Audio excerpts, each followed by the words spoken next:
Praise the Lord. இன்னைக்கு தேவனுக்கான ஒரு நிமிடத்தில் நீதி பண்ணுறதுனால நமக்கு என்ன யூஸ், இதை பற்றி பார்க்கலாம்.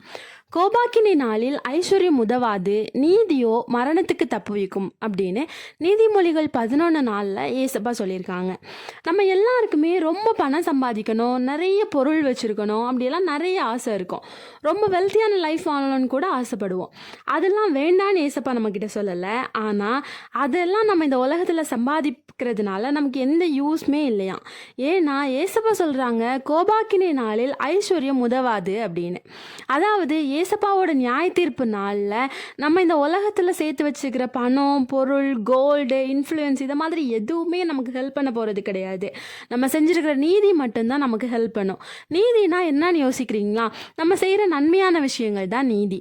சிம்பிளாக சொல்ல போனோம் அப்படின்னா, ஏசப்பா நமக்கு கொடுத்துருக்கிற கற்பனைகளுக்கு கீழ்ப்படிஞ்சால் மாத்திரம் போதும், நம்ம பண்ண நீதி நம்மளை மரணத்துக்கு விலக்கி பாதுகாக்கும் அப்படின்னு ஏசப்பா சொல்கிறாங்க.